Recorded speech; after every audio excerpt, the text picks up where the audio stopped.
Morning, welcome aboard. We're just going to jump into it here with something that, I don't know if you want to hear this first thing in the morning. What are your temptations?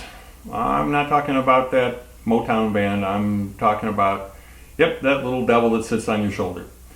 And there's some things we can joke about, but so I asked a group of people recently, what is your favorite cracker?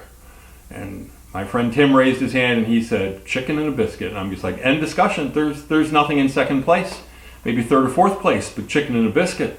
You get a box of those in the house and they go quickly.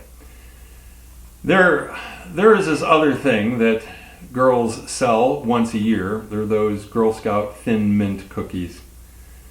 Just don't buy them. I mean, might as well get an IV and just mainline them. I mean, those things are just addictive.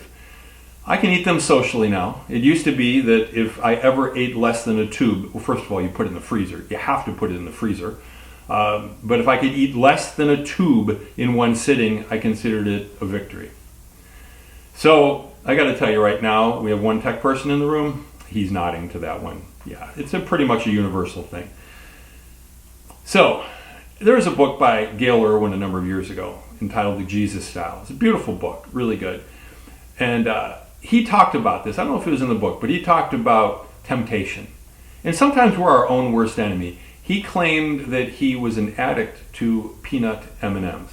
I'm thinking it might have been something a little bit more serious, but I liked how he put it. He said, you get to the point where you know your boundaries. And so he said, I just don't go down the candy aisle. I'll take the cart and I go get produce and everything, but I can't go down the candy aisle. But then after a week or two, it's like, no, I got this. You can go down the candy aisle and just walk right by and just say, I'm good. You stay there. I'm here. I'm fine with you over there.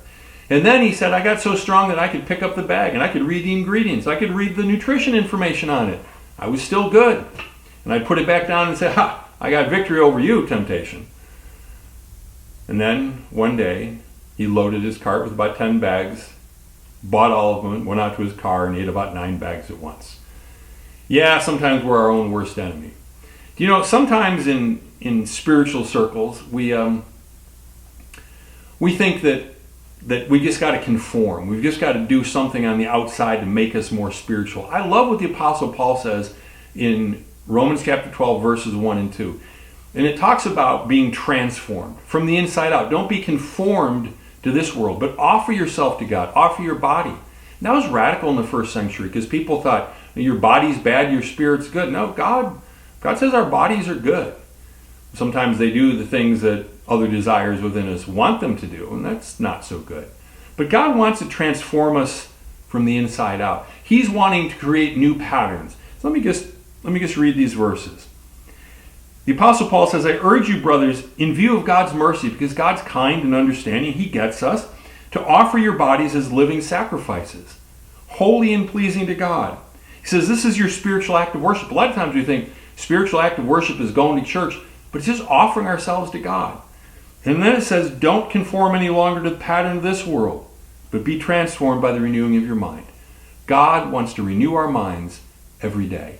And let Him do this. Let this be a transformational time. Whether you're staying at home, different schedule, whatever it is, may this be a time of internal transformation. God bless you. Have a great day.